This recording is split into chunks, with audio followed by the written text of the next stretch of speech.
zaidi ya kingine isipokuwa imani tu, ilizaa imani hatimaye mkanipa kwamba niongoze halmashauri hii. Na washukuruni kwa ushirikiano mlionipa kipindi chote hicho. Lakini tumia nafasi hii pia kumshukuru mkurugenzi na timu yake yote, kwa maana ya watumishi wote wa halmashauri ya wilaya Masasi, kwa ushirikiano mkubwa tulioonyesha katika kipindi hiki kati ya madiwani na watumishi, lakini kati ya mimi mwenyekiti wenu na mkurugenzi na management. Na washukuruni sana kwa kuendelea kushirikiana, kubadilishana mawazo na kuhakikisha kwamba halmashauri yetu inatoka kwenye pointi moja kwenda nyingine kimapato na kiuchumi. Asanteni sana. Lakini tumie fursa hii pia kumshukuru kwa dhati kabisa Mheshimiwa DC na kamati yako ya ulinzi na usalama, pia kwa kutusimamia kwa karibu katika maeneo mengi na kwa kutushauri na kuona pale tulipotaka kupotoka, mlikuwa mnatuonyesha njia ya wapi tuelekee. Mimi nakushukuruni sana. Lakini naomba nitumie nafasi hii kukuomba Mheshimiwa DC utufikishie salamu kwa Mheshimiwa Rais wa Jamhuri ya Muungano wa Tanzania kwa niaba ya madiwani hawa. Tunamshukuru sana, katika miaka mitano yetu ametuheshimisha sana kwenye kata zetu. Lakini si tu kwenye halmashauri yetu bali kwenye kata zetu. Kama mtu hatorudi kwenye kata yake ni mahusiano mabovu baina ya yeye na wananchi wake, lakini si kwa sababu ya utekelezaji wa miradi. Kwa hiyo tunaomba utufikishie salamu hizo, na sisi tunamshukuru sana na hatuna cha kumlipa zaidi ya kumuonyesha hiyo tarehe ya mwezi wa 10 kumpa kura nyingi za ndio, ili ajue kwamba Masasi DC walikuwa pamoja. Wakati tunaondoka, naomba nitumie fursa hii kuwaomba kama alivyosema mkurugenzi kwamba sasa tunaiacha halmashauri mikononi mwa management. Na nyinyi mmeletwa kwenye halmashauri yetu kuja kuwatumikia wananchi wa halmashauri hii. Naomba muwatendee haki kwa kufanya yale ambayo mmepangiwa kuja kuyafanya kwenye halmashauri yetu. Tunaiacha halmashauri ikiwa inakuwa kimapato. Mtakuwa mashahidi, wakati tunaingia halmashauri yetu ilikuwa iko chini kidogo kimapato, lakini pia tulikuwa watu kama sio 5 au 6 kimkoa huu kwa mapato. Lakini baadaye tunakuja kuiacha hii halmashauri ikiwa inakusanya karibu bilioni 7 na pointi zake hizo, lakini pia ni halmashauri ya kwanza kwa mkoa wa Mtwara kwa kukusanya mapato. Mnatakiwa kufahamu kwamba kipindi hicho chote sio kwamba management haikuwepo. Management ilikuwepo, isipokuwa msukumo wa waheshimiwa madiwani hawa kwa management ndio uliotufikisha kukuza mapato hayo mpaka kufikia hapo tulipofika. Kwa hiyo niombe sasa, kwa kuwa madiwani wanaondoka kwa muda na tutarudi, naomba kipindi hiki tunachowaachieni wakati sisi tunasafiri wazazi wenu, basi muendelee kutunza halmashauri vizuri. Jambo la kwanza ninalotaka niwahusie mkurugenzi na timu yako, muwe serious kwenye mapato. Hilo ndio jambo pekee ambalo mimi najaribu kuhusia, na ndoto zangu siku zote zilikuwa kwenye mapato. Na ndio maana mara nyingi kamati ya fedha ilikuwa inazunguka kwenye maeneo mbalimbali ya vyanzo vya mapato, kwa sababu vision yangu ilikuwa ni kuhakikisha halmashauri hii inakusanya zaidi ya bilioni 10 na kitu kwa mwaka. Hiyo ndio ilikuwa ndoto yangu. Kwa hiyo ni matumaini yangu kwamba mnapobaki muendeleze hayo. Tuhakikishe kwamba halmashauri hii inatoka hapa tulipo, tusibweteke kwa kuwa wa kwanza kimkoa. Tunatakiwa tubweteke kwa kuwa na mapato mengi, hata kama tukaendelea kuwa wa kwanza kimkoa. Manake natoleaga mfano, mwaka fulani Lupaso ilikuwa ya kwanza kitaifa. Shule moja ya Lupaso ilikuwa ya kwanza kitaifa kwa kufaulisha watoto wote. Kumbe watoto waliomaliza pale darasa 7 walikuwa 2 tu. Wakafaulisha kwa 100%. Mimi Mpeta pale wamemaliza 44, wakafaulu 43. Lakini hata kwenye 10 bora ile ya wilaya haikuingia. Sasa tusiridhike tu kwa sababu tumeshakuwa wa kwanza kimkoa. Lakini tumekuwa wa kwanza kimkoa kwa mapato yapi? Kwa sababu halmashauri yetu inahitaji sana mapato, halmashauri yetu ni kubwa kuliko halmashauri zote, lakini iko very scattered. Tunahitaji sana mapato ya kutosha ili rotation ya halmashauri iweze kufanya kazi kila siku. Kazi hiyo tunawaachieni nyinyi leo. Tulikuwa na ndoto, naomba muendeleze ndoto hizi ambazo tulikuwa nazo. Kubwa kuliko yote kwenye mapato huko, tulikuwa na ndoto ya kujenga ghala Ndanda, eneo lile la Chigugu. Naomba hili liwe swala la kwanza kwenu kushughulika nalo wakati sisi tunaondoka. Jambo hili ni jambo la msingi sana, kwa sababu ni jambo ambalo linaenda kukuza mapato ya halmashauri, na nyinyi wenyewe mnaona mapato yalivyopanda, lakini ukiangalia ni kwa sababu ya ghala tulilolijenga Chonguto katika kipindi hiki. Tukijenga ghala lingine, manake mapato tutakuwa na uwezo wa kutoka kwenye pointi moja kwenda pointi nyingine, kama tutaendelea kuongeza vyanzo vya mapato vilivyokuwa vya uhakika na vya kudumu. Mimi niendelee kuwapongeza kwa kufikiria kununua gari hilo tata kwa maana ya usafiri wa halmashauri. Lakini naomba nitoe wito kwenye eneo hili. Ndoto zangu mimi binafsi siku zote zilikuwa ni lori la halmashauri. Ndoto zangu mimi zilikuwa tuwe na miradi ambayo itakuwa endelevu, ambayo inaweza kuleta income kwenye halmashauri. Hiyo ndio akili yangu mimi siku zote. Na ndio maana nilikuwa natamani sana miradi ambayo itakuwa na uwezo wa kutoa fedha. Niwaombe, pamoja na mawazo mazuri ambayo waheshimiwa madiwani wameyabariki, tuwe na mawazo ya kwenda kwenye lori pia, kwa sababu utakuwa ni mtaji wa halmashauri, na ukizingatia katika mkoa wa Mtwara halmashauri inayoongoza kuletewa fedha nyingi za miradi ni halmashauri ya wilaya ya Masasi. Tutafanya kazi kubwa ya kuikodisha lori hiyo na kuhakikisha kwamba tunapata fedha kwenye halmashauri yetu. Lingine, naomba mkasimamie mfuko wa elimu ili ulete tija, ulete hali ile ambayo sisi tunaitegemea kwenye halmashauri yetu. Wana halmashauri ya wilaya ya Masasi wanachangia mfuko wa elimu, wanatamani kuona matokeo chanya kwenye mfuko huu. Kuondoka kwetu kusiwe sehemu ya mpira wa kona kwenye fedha hizo. Naomba fedha hizi zikafanye kazi kusudiwa ili zilete manufaa kwa wananchi wetu ambao wameamua kuchangia kwa ajili ya manufaa mapana ya maendeleo yao. Lingine ni lile ambalo tumepitisha 10% ya mapato yetu ya ndani. Katika zile 40% za mapato ya ndani, tumepitisha 10% ya mapato hayo yaende kwenye afya. Naomba jambo hili likasimamiwe effectively,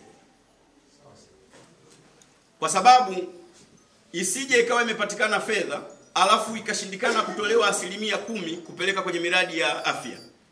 Tutakuwa tumejizulumu, na hakuna ambaye miongoni mwetu hapa atabishia kwamba afya ndio msingi halisi wa kwako wewe kuwepo hapa.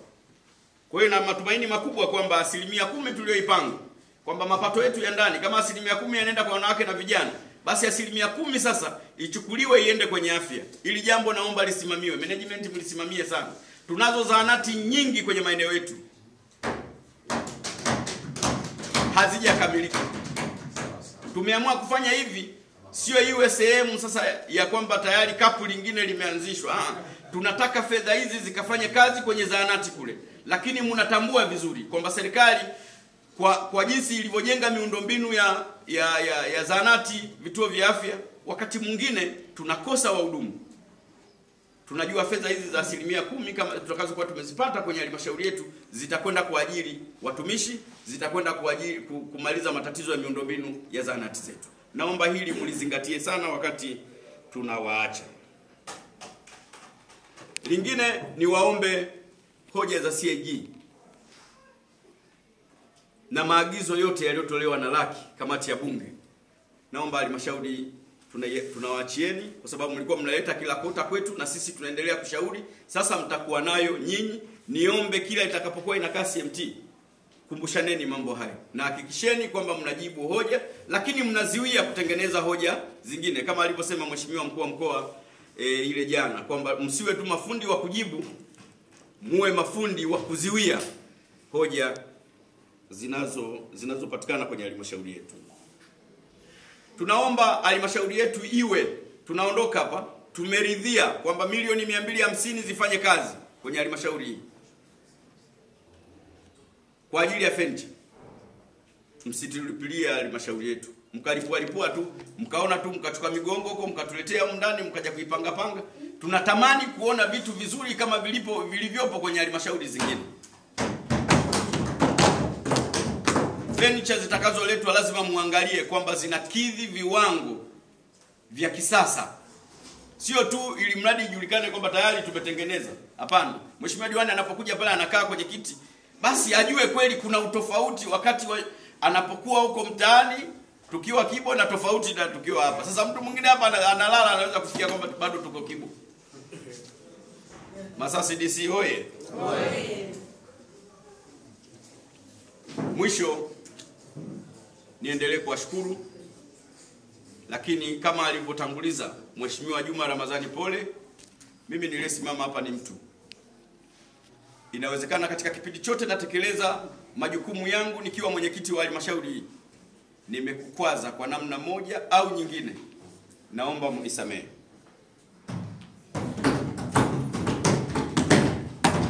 Inawezekana ukamkwaza mtu bila ya kujua au ukawa unajua, lakini ni kwa mujibu wa utekelezaji wa majukumu yako kama kiongozi au kama mkuu wa kaya kwenye eneo husika. Naomba tusameheane. Mwisho tuendelee kutakiana kila laheri. Amen. Watumishi, nyinyi mmekuwa kioo na dira ya mwelekeo wa watu huko mtaani. Tusemeane mazuri, tulikuwa wote humu. Tusemeane mazuri huko mtaani. Amina. Unajua leo anapokuja mtendaji akakaa na watu, akawa anaeleza mazuri ya mheshimiwa diwani wa eneo husika, wale watu wanasema kama mtaalamu huyu amesema, aliyesoma huyu amekuja na gari, basi mimi tunaamini kwamba kiongozi wetu alikuwa sahihi. Kwa hiyo mnaendelea kuwatia nguvu. Lakini mkisha waponda waheshimiwa hawa, naamini kwa namna moja au nyingine inawezekana tukarudi nusu, kitu ambacho hatukutarajia, kwa sababu kipimo pia cha mwenyekiti mimi wa halmashauri nitapimwa pia kutokana na madiwani watakavyokuwa wanarudi, ili tujenge historia kwamba kuna baraza walirudi madiwani wote. Baada ya maelezo hayo, naomba niseme kwamba Jumamosi na Jumapili kutakuwa na kazi ya kujaza fomu za maadili. Na waheshimiwa, jambo hili ni muhimu sana. Mheshimiwa Mwenyekiti, kama ulivyosema niongee kwa niaba ya madiwani na nafasi ziko chache. Mimi niseme Mheshimiwa Mwenyekiti kwa nafasi yangu. Mheshimiwa Mwenyekiti, kwanza nikiri kwamba mpango ulioletwa ni mpango mzuri, ni mpango ambao unaonyesha kabisa dhamira njema ya management katika kuisimamia halmashauri yetu ya wilaya ya Masasi. Kwa hiyo Mheshimiwa Mwenyekiti, kwanza nikupongeze wewe kwa miaka hii mitano ambayo umeliongoza baraza hili tukufu la madiwani. Haikuwa miaka mitano miepesi. Kuna mahala tulisigana, kuna mahala tulitofautiana, lakini dhamira ilikuwa ni moja, kujenga nyumba imara, kuhakikisha ilani ya Chama cha Mapinduzi inatekelezeka ndani ya halmashauri yetu ya wilaya ya Masasi. Lakini pia Mheshimiwa Mwenyekiti, nimpongeze mkurugenzi na niipongeze management. Sisi ni binadamu na inawezekana kuna mahala katika miaka yetu mitano tulikosea, sio kwa makusudi bali ni kwa bahati mbaya, lakini muungwana akikosea basi anaomba samahani. Kama yapo tulioyakosea, tunaomba mtusamehe sana. Lakini pia Mheshimiwa Mwenyekiti, nimeyasema hayo kwa sababu kama vikombe vikikaa kwenye kabati vinagongana, sisi ni nani tukae humu tusitofautiane? Maana yapo maeneo lazima tutofautiana. Lakini pia kwa mwisho Mheshimiwa Mwenyekiti, niwapongeze kwa mkakati mkubwa waliokuja nao. Kwanza wa kununua minibus ili tata. Mimi kwangu naona ni mpango mkakati mzuri ambao kwa sisi ambao tutarudi kwenye baraza lijalo, tunaamini ziara zetu zitakuwa za kutosha, kwa sababu ile habari ya kwamba bajeti ya usafiri haitokuwepo, mafuta yatakuwepo. Lakini pia Mheshimiwa Mwenyekiti, na hata hii ya kuendesha thamani tumekwenda kujifunza kwenye maeneo mbalimbali. Kwa kweli ukiingia kwenye kumbi za halmashauri za wenzetu, unaweza ukafikiri kwamba waliko pale labda ndo Dodoma. Na mimi haya sio tu nimpongeze mkurugenzi kwa ubunifu, lakini nikupongeze na wewe Mheshimiwa Mwenyekiti. Ninaamini bila wewe kuwa na maono thabiti, kuwa na uchungu thabiti wa kuongoza halmashauri hii, inawezekana CMT wasingetuletea karatasi hii kuonyesha mambo haya. Na haya waliotuletea hapa ni matunda ya sisi kutoka kwenye halmashauri kwenda kujifunza kwenye halmashauri za wenzetu. Kwa maana tulipofika kule Bagamoyo, maana yake tulijionea kwamba wenzetu kumbi zao za mikutano ziko za namna gani. Mwisho, Mheshimiwa Mwenyekiti, kwa niaba yangu niwashukuru waheshimiwa madiwani wote. Najua sitaongea tena, lakini pia management kwa maana ya wataalamu, tuombeane dua na heri, kwa maana tulioishi humu pamoja kuja kumleta mtu mwingine tena inawezekana baadaye kawa changamoto ya maelewano. Kwa hiyo tuombeane heri ili tukienda kwenye maeneo yetu basi tukute hali shwari kama ilivyo Tanzania, kusiwe Kivu Kaskazini au ukanda wa Gaza. Mheshimiwa Mwenyekiti, napenda kushukuru na Mungu atubariki sana.